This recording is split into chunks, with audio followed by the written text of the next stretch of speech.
చిన్నప్పటి నుంచే ఈ రెహమాన్ సార్ సాంగ్స్ కానీ రాజా సార్ సాంగ్స్ కానీ అన్ని బోల్ బేబీ బోల్ వాటన్నిటికీ ట్రైన్ అయినప్పుడు రామాచారి గారు was helping you. Yeah definitely అంటే ఆబ్వియస్లీ ఆల్వేస్ కదా. యా యా సో ఏమేం పాటలు ఒక పాట పాడవా ప్లీజ్, నేను దాని నుంచి అడుగుదాం. అయ్యో చాలా నేను అక్క ఇప్పుడు సింగింగ్ అనేది మధ్యలో సంహౌ పక్కకి వెళ్ళిపోయింది. మళ్ళీ ఇప్పుడు వస్తుంది అంటే నేనేం షో చేయట్లేదు, నాకు సంగీతం రాదు, నాకు నేను పాడలేనని చెప్పట్లేదు, కానీ సరిగ్గా పాడలేనేమో, ఎందుకంటే I been out of practice. ఏమీ లేదు, అందరికీ తెలిసిన ఒక మంచి పాటతో మొదలుపెట్టి దాని తర్వాత నాకు లవర్ ఇన్స్టాలో పాడిన పాట కూడా ఒక 2 లైన్లు కావాలి. యా, నీ ఇష్టమైన పాట.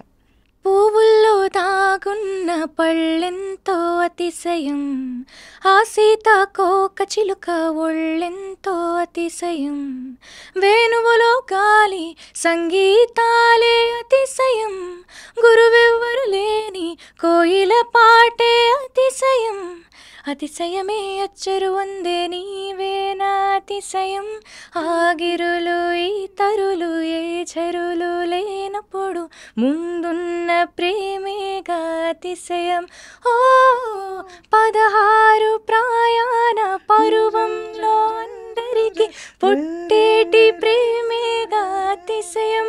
ఓ బ్యూటిఫుల్.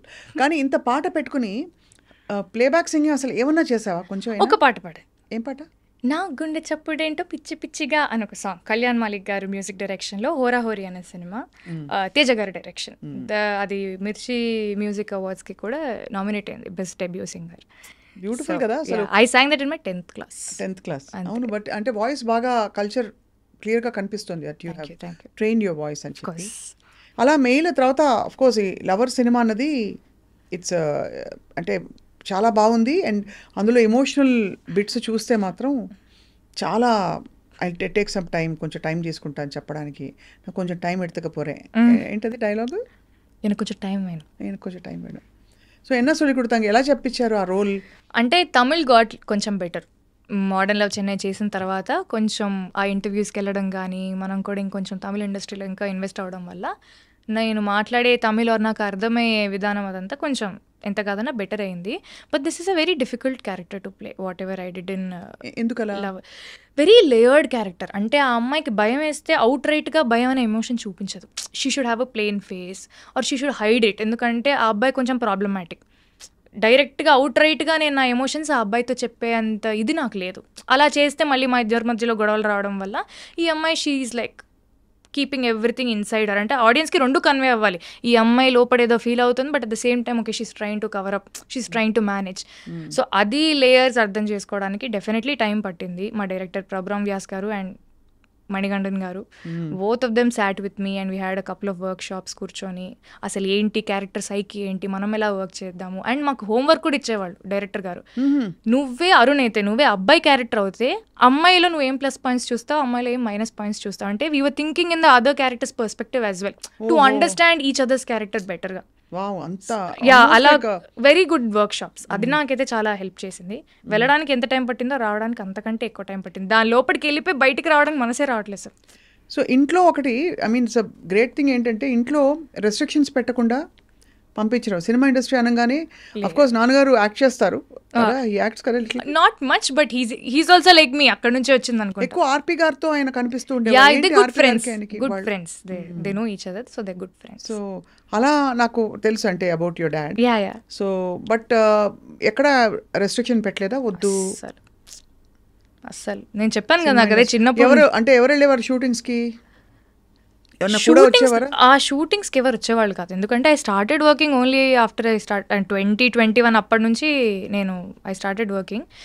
ఫస్ట్ ఫ్యూ డేస్ వస్తారు చూసి ఓకే ఎవ్రీథింగ్ ఈజ్ నైస్ అన్నట్టు ఉంటారు, కానీ they don't like to intrude my space అసలు. మా నాన్న ఉంటే నేను చేయలేను కూడా. సరే డాడీ నువ్వు వెళ్ళిపో, నేను చేయలేను అన్నట్టు ఉంటాను అనమాట నేను. So they very easy going. కానీ వెరీ బోల్డ్. అంటే ఒకటి బ్యూటీ ప్యాజెంట్లో పాల్గొనడం, అక్కడ అందరి ముందు వచ్చి నిలబడ్డమే స్టేజ్ మీద, you know where you know that people are checking you out, అదే పెద్ద సాహసం. అక్కడి నుంచి సినిమా ఇండస్ట్రీకి వెళ్ళడం, being on your own in a space where again your scrutinized constantly. Because ఇప్పుడు మా అమ్మగాని నాన్నగాని ఒకటే చెప్తారు, 2 చేతులు కలిస్తేనే చప్పట్లు. So if you are doing your own thing, నువ్వేం చేస్తున్నావు నీ క్లారిటీ ఉంటే, మాకైతే నీ మీద నమ్మకం ఉంది, so you will be good. ఆ నమ్మకం నువ్వు కూడా నిలబెట్టుకో అంతే. That was only instruction I had, అంతకుమించి ఇంకేం లేదు. ఐ ఫెల్ట్ సో గుడ్, ఇంత నమ్మి పంపిస్తున్నప్పుడు I'm like I should make good use of it కదా. అవును, ఐ థింక్ తెలుగు ఇండస్ట్రీ ఎక్కడో మిస్ అయిపోయిందా అన్నట్టు అనిపిస్తుంది. అంటే ఫస్ట్ తమిళ్ ఇండస్ట్రీలో స్పాట్ అవ్వడం, బికాస్ ఈ ఫిదా అండ్ తర్వాత మెయిల్ వేయడం తర్వాత డైరెక్ట్ తమిళ్కి వెళ్ళిపోయి మోడర్న్ లవ్ చేశాను, కానీ అది కొంచెం లేట్గానే రిలీజ్ అయింది. Mean while I did writer Padma Bhushan in Telugu, writer Padma Bhushan చేశాను. మళ్ళీ అది రిలీజ్ అయిన వెంటనే లవర్ వచ్చింది. మోడర్న్ లవ్ రిలీజ్ అయిన 10 రోజులకి లవర్ వచ్చింది. సో ఇప్పుడు ఎవరైనా అంటే ఇంపార్టెంట్ మీటీ క్యారెక్టర్స్ తోటి పెద్ద పెద్ద ఫిల్మ్స్ వాళ్ళు అప్రోచ్ అయ్యారు ఈ మధ్య? అవుతున్నారు, ఎగ్జాక్ట్లీ. సో నేను వాట్ అంటే of course lover was a very Meitei character మీరు అన్నట్టే. అంటే ఇట్ హ్యాడ్ గుడ్ సబ్స్టెన్స్ అనమాట. సో తమిళ్లో కూడా అంటే I don't think I can reveal, but చేస్తున్నాను లేదా కూడా ఇంకా తెలియదు కానీ, but very very good characters. అంటే పెద్ద స్టార్స్ తో ఏమైనా వచ్చాయి ఆపర్చునిటీస్? మరీ పెద్ద స్టార్స్ తో కూడా రాలేదు, but definitely it's an increment, better increment from where you are. Ya definitely. So happy. I'm very happy, I'm always happy. నేను సంవత్సరానికి 1 సినిమా 2 సినిమాలు చేసుకున్నా కూడా I'm very happy, I'm never desperate. చేస్తే మనం మంచి సినిమాలు చేయాలి, బాగుండాలి అంతే, లైక్ ఏదో చేసేయాలి అన్నట్లు శాంతి. సో ఇప్పుడు హైదరాబాద్లోనే ఉంటూ ఇక్కడ నుంచి ప్లాన్ చేసుకుని షూటింగ్ ఉన్నప్పుడు వెళ్ళి రావడం అంతే. యా.